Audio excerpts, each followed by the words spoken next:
Can you clear 3 levels of the CFA exam while working full time? Well, this girl did it, and her story is not only inspiring but extremely motivating. Apart from the CFA, she's also done the Kaya Charter and she's working as a full time portfolio management in Canada.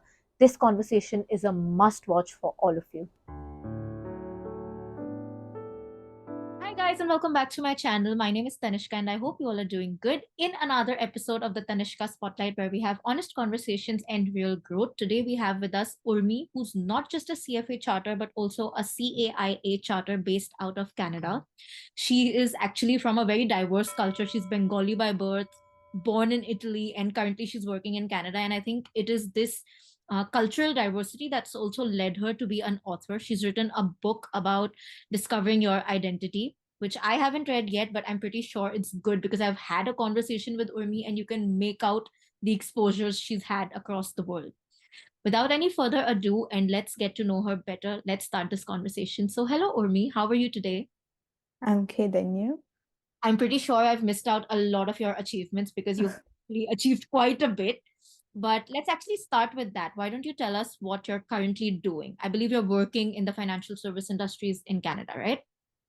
Yes, I am based in Canada. I work in the financial sector. I started my journey in the financial sector right after university. So we're talking about 2016. It's been 8 years that I'm in the industry. It's hard to think about it. And I have always worked in the financial sector. I have different experiences. I have experience in compliance, client servicing, portfolio management, and currently I am actually working in portfolio management. Fair.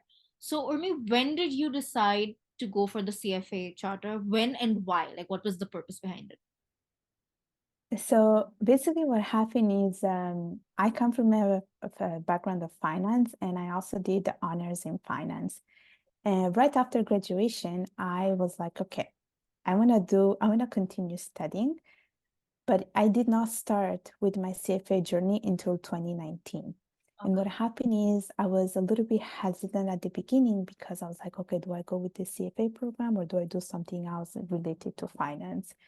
And after speaking with so many people, I was like, okay, you know what? I know the CFA program is hard, but I do want to go with this challenge. So, a lot of people saw the drive in me. They were like, you know what? You love studying, you are determined, and do it while you can.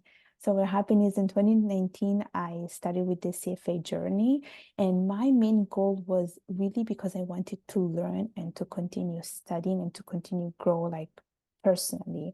It wasn't because, I wanted to achieve something in particular. It was really my own personal achievement.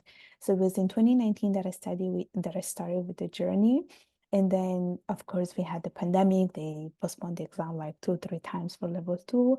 And then I got the charter last year in April 2023. So Congratulations on that. Quick question. Did you do your CFA while you were working, or did you leave your job to do CFA? no, I was doing it while I was working. It was all full time, like while I was working full time. Did you find that, like, how did you find the balance? Because I believe it can get very hectic, right, to manage studying and working together.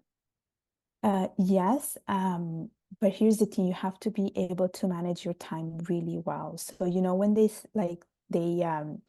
basically say you have to like study like that many hours. I was not following that. I basically put 6 to 8 months for each of the levels. So I would like let's say my exam, let's say it's in June, I would start studying in September and I would study pretty much every single day after work. So I would do like 4 hours per day, and then on the weekend I would just double those hours. I would do like 8 hours on a Saturday and 8 hours on a Sunday. So I was pretty consistent with that. I was like always on a schedule, like I never missed a day.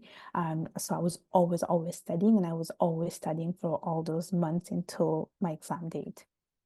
Okay. And did you do like self-study, or did you take some help, some coaching, some classes? No, it was just all by myself.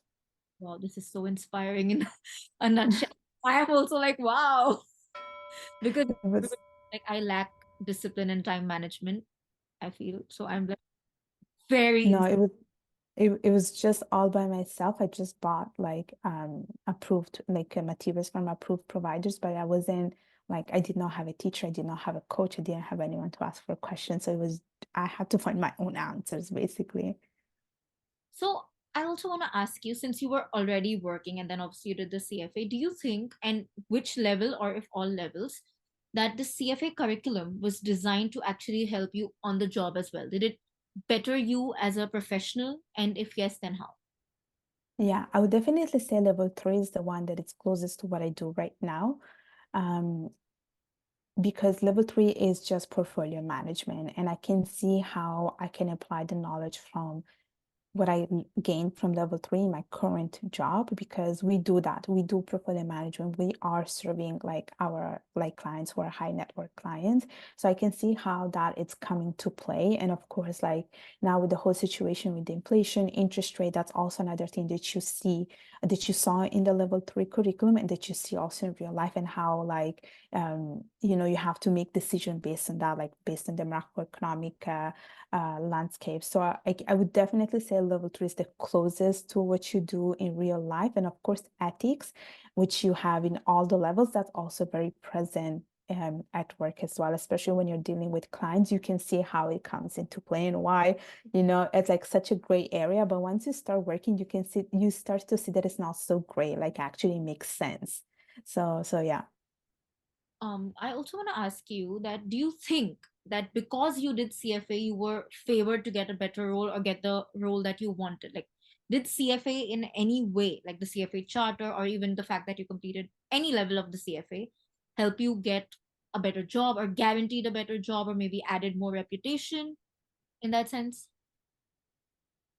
I don't think it guaranteed me anything, to be honest. I think, yes, it helps you, like I think for anyone who's pursuing this CFA program, I think being able to have those three letters next to your name, I think it's just an added value. But I think at the end, it's you who has to be able to sell yourself during an interview. Like it doesn't matter how many designations you have, but if you don't have the right, you know, like if you're not a good fit, if you don't have the right, approach to things, if you're not a fit in terms of personality, then there is no way that you're able to sell yourself. For me, really, like when I would go for interviews, let's say, yes, I would mention about the CFA program that I'm pursuing it, but I would also show them other things, that I'm not just that. I am much more than that. There is a person who's very determined, there is a person who's very disciplined, there is a person who's very proactive. So for me, it was also showing more about my other skills, my personality traits, rather than just making the CFA part like the focus of it. I think it does help you because it shows who you are as a person, because when you think about the CFA, there is like a lot of work behind it, but it's not just that. There's much more than that. I think end of the day, like you said, and I completely agree, you have to sell yourself, and for that, your personality needs to be developed or really up to the mark, which I can Yeah. pretty much like yours is. Moving on to the next part, and this is something maybe I'm also not aware, so you could guide me. Have you always been working just in Canada? Yes. Okay, so you started out there. So what do you think is um the market for CFA candidates or CFA charters over there? Um, I can definitely tell you that the Canadian market is very competitive, and I've seen this already from university, because I remember like from when I was going to classes and stuff like that, people were always like, oh my gosh, like I have to like pursue this CFA program, I have to get it, I have to do this, I have to do that. Like there are people who are very driven and who are willing to invest their time to learn. So it's very competitive in that sense. And you do have a lot of people signing up to the CFA program. Like I know people from Italy, for instance, where I feel like over there, no one, like there are people who have the CFA designation, but there are not that many people that I think who are pursuing it. But in Canada, like even from university, they tell you about this program. So it's like you know about this from before. So there is a big market, I would say, especially if you want to do certain jobs, like if you want to work in portfolio management, if you want to work in wealth management, if you want to, be an equity analyst. Like for that, you will need the CFA, or at least you will need, level two or level two to a certain degree to be able to do the job. So some jobs do require it, for you to have it. If it's an actual requirement over there, even For some of them, yes. does it at some point, because like you said that it's a competitive market and everybody almost is aware about it, does that at any point lead that the supply is too much that the demand is coming down? Yes and no, because you still have a very like high like a low passing rate. So Yeah. like you really have to be able to, show that you're adding value. So it's I don't think there is like an imbalance of supply and demand, because at the end, like only certain people are able to get to that, a top percentile. So no, I wouldn't say there is like an imbalance of demand or supply. No, I don't think so. There. Or me also taking the point that you've been in the industry since quite some time now. Obviously, now you're in the portfolio management industry, but I think it's been a year, maybe two, that AI has really blown up, at least in India, if I count a year or two. Do you think that has affected on market jobs, or especially for CFA people or similar, like I said, portfolio management, wealth management jobs? If yes, then how? You know what? I definitely think the landscape will change with alternative, like within artificial intelligence. But I haven't seen it touch the portfolio management landscape. Like I don't know if you will ever will, because in portfolio management you have to deal with people. You are meeting people. It's a face-to-face type of thing. So you cannot have a machine to deal with the client, especially when they have a lot of questions. I do think though it can be used as a supplement to basically complement the work that you're doing, but I'm not even sure how, because you still cannot ask a machine to like build a portfolio for you, at least not yet. Um, because I think that that element of like face-to-face meeting, I don't know how it's gonna change the portfolio management landscape. So for now, like I don't see a change, and I hope I don't see that. But honestly, I don't think it's gonna happen anytime soon. At least I don't see that happening. I think I agree. And all level three candidates, I mean, now it's not a part of the syllabus, but emotional biases was such a Mhm. main part of it. And like you said, I don't think that a machine can have emotions, because the day that happens, the world is ending. I'm assuming. But the just this week they said that their upgraded version of ChatGPT can actually detect your emotions. They said it. Yeah.